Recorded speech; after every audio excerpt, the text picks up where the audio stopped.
एक मकान छोटा हो या बड़ा, लग्जरी हो या सादा, उसको घर औरत का सलीका बनाता है।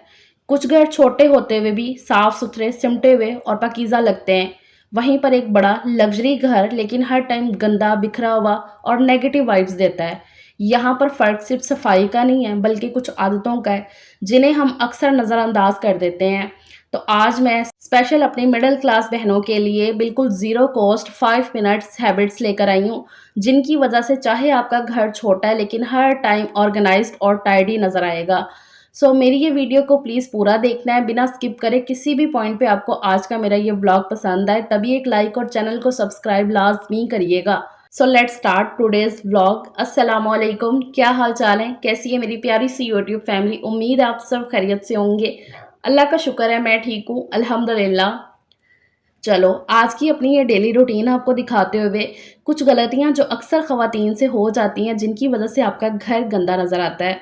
पहली गलती यहाँ पर मैं आपको बता दूँ कि जब आपके कपड़े धुल जाते हैं, मशीन लगाई, आपने कपड़े धुल गए, उसके बाद धुले हुए कपड़ों को गठरी बांध के कभी इधर रखना, कभी उधर रखना, घर के कभी किसी कोने में रखना कि अभी टाइम नहीं है, ये मैं काम बाद में करूँगी, या मैं अभी थक गई हूँ, ये काम बाद में होगा। उन पड़े हुए कपड़ों की वजह से आपका घर कितना गंदा लग रहा होता है, ये आपको अंदाज़ा नहीं होता, या शायद हो के भी आप उस चीज़ को नज़रअंदाज कर देते हैं कभी-कभी। लेकिन सडन उस टाइम पे अगर कोई मेहमान आ जाए तो उस पे कैसा इंप्रेशन जाएगा आपका। तो इसलिए बेहतर ये है कि जैसे कपड़े सूख जाएँ, उनको उसी टाइम पे तह लगा लें, या आजकल जिस तरह गर्मी का मौसम है, तो छत पे कपड़े साथ-साथ सूखते जाते हैं, तो बेहतर ये है कि साथ-साथ इनकी तह बनाते जाएँ और उसी तरह से नीचे ले आएँ। वरना उसी टाइम पे, जैसे कि आज सुबह के टाइम मैंने मशीन लगाई थी, कपड़े जैसे सूख गए, अभी ये 10 बजे का टाइम होगा तो मैं साथ ही कपड़े नीचे ले आई थी। अभी इन सब की तह बनाकर फ़ोल्ड करके अलमारियों में सबकी अपनी-अपनी जगह पे रख दिया।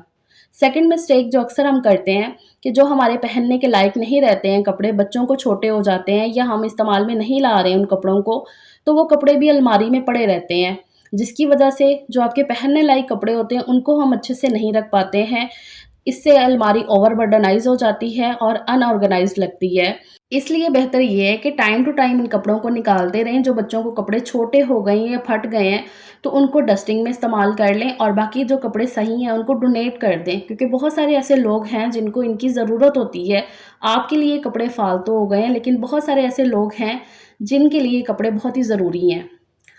और जो ये सॉफ्ट शर्ट्स वगैरह होती हैं ना, ये तो डस्टिंग में काम आ जाती हैं। अगर ये फटी वगैरह हैं, तो ये डस्टिंग में बहुत अच्छे से काम में आती हैं। इनसे डस्टिंग काफ़ी अच्छी होती है, तो इनको डस्टिंग के लिए रख लें। महीने 2 महीने में एक दफ़ा काम मेरे घर में ये हो जाता है, क्योंकि बच्चे माशाल्लाह से ग्रोथ एज में हैं, तो बहुत जल्दी-जल्दी उनके कपड़े छोटे होते हैं, तो इसलिए टाइम टू टाइम ये काम मैं करती रहती हूँ। और दूसरा, कपड़ों की तह बनाते हुए ना मैं वो वाले कपड़े भी साइड पे कर देती हूँ जिनको टाँका लगने वाला है, जो उधड़ गए हैं, तो वो वाले कपड़े भी साइड पे तभी हो जाते हैं, उनको टाँका वगैरह लगा के तभी मैं फिर अलमारी में वापस रखती हूँ।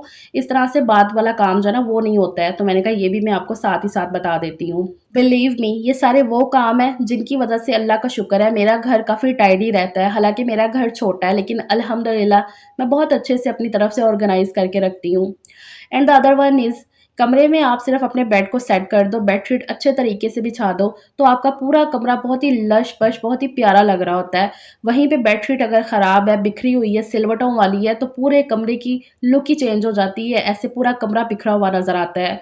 तो मैं क्या करती हूँ कि बेडशीट को हर बार सेट करने की बजाय, क्योंकि हर बार बेड को सेट करो जाके कमरे में, कि जब भी आप कमरे में जा रहे हो, बेडशीट ख़राब नज़र आ रही है, बच्चे बैठ रहे हैं, उठ रहे हैं, खुद आप बैठे-उठे हो, बेडशीट ख़राब हो गई है, तो हर बार उसको सही करने के चक्कर में ना आप छोड़ दोगे कि नहीं भी, मैं इसको अब हर बार क्या ही सही करती फिरूँ, तो उसकी वजह से कमरा गंदा नज़र आता है।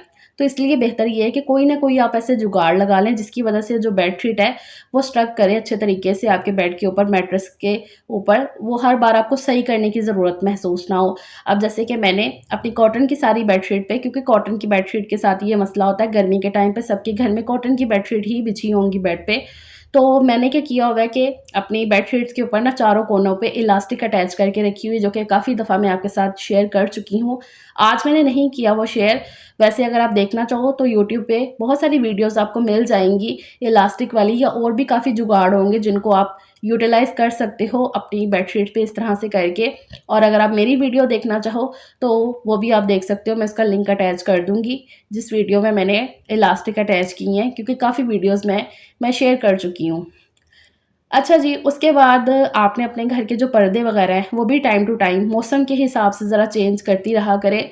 अब ज़रूरी नहीं है कि बहुत ही महँगे-महँगे पर्दे हों, अब महँगे पर्दे लाएँगी तभी जो है ना सही रहेंगे, तभी आप अपने घर में लगा सकती हैं, बिल्कुल ऐसा नहीं है।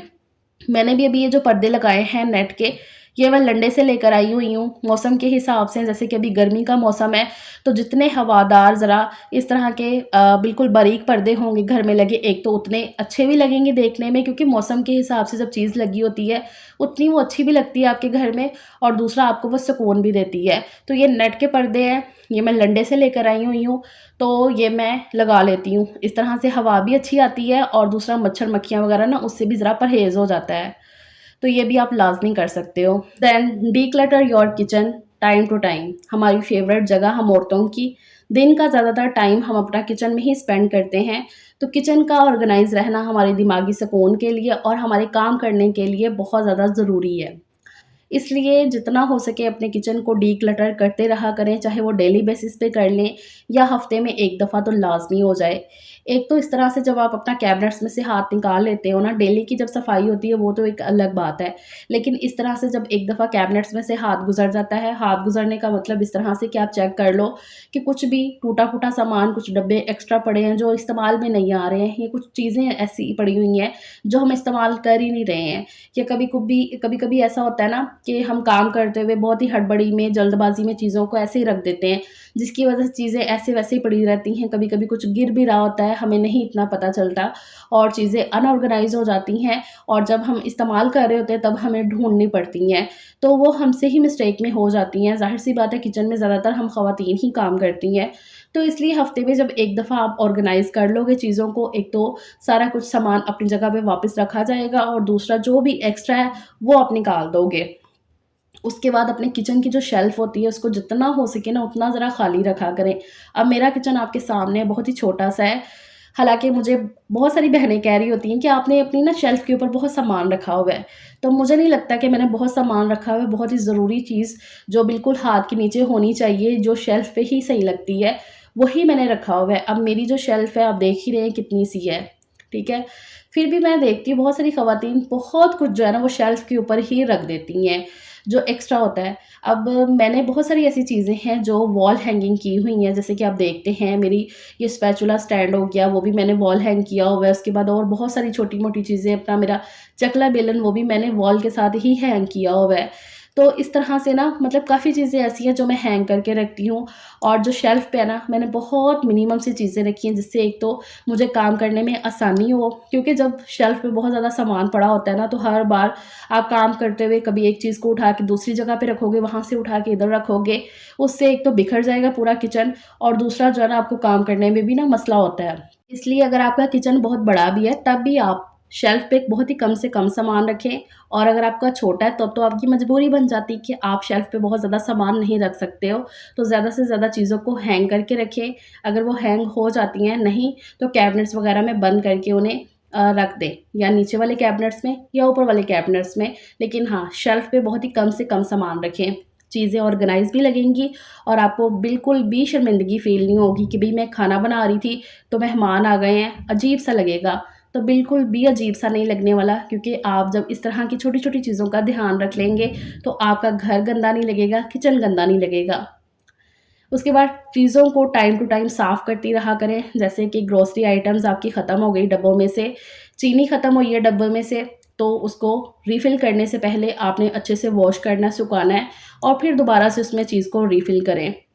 डब्बे में से कोई भी सामान ख़त्म हुआ है, तो उसको धो के अच्छे से फिर उसमें दोबारा से चीज़ को रिफ़िल करें। इस तरह से किचन आपका साफ़ भी रहेगा और वो जो डीप क्लीनिंग होती है ना, उससे भी आपकी बचत हो जाएगी। इस पे भी मैं काफ़ी दफ़ा वीडियोज़ बना चुकी हूँ।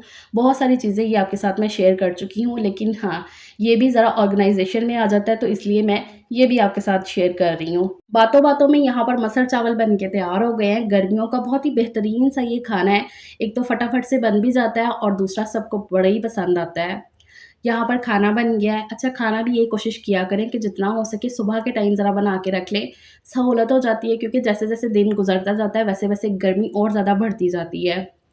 यहाँ पर मटर चावल बन गए हैं। ये चटनी की रेसिपी आपने देखी होगी, बहुत ही टेस्टी लगती है, स्पेशली दाल-चावल के साथ खाने में ये टमाटर की चटनी। टमाटर मैंने 2 अदद लिए थे। आपने रेसिपी देख ही ली होगी, जो मेरी बहनें करती हैं कुकिंग, उन सबको पता चल गया होगा किस तरह से ये बनी है। तो यहाँ पर मेरी बहुत ही मज़ेदार सी प्लेट तैयार हो गई है, मसर चावल, चटनी और साथ में थोड़ी-सी प्याज़ खट्टी वाली। बहुत टेस्टी लगती है ये लीमू निचोड़ के। अल्हम्दुलिल्लाह से, अल्लाह का शुक्र, ये आज का हमारा बहुत ही अच्छा मज़ेदार सा लंच हो गया।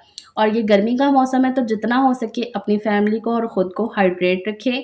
तो यहाँ पर फ़ालसे का जूस बन गया है, सबको मैं पिलाती हूँ और ये व्लॉग का मैं यहीं पे एंड करती हूँ। उम्मीद है आपको आज की वीडियो पसंद आई होगी। चलो अपना ख़्याल रखिएगा, टेक केयर, अल्लाह हाफ़िज़।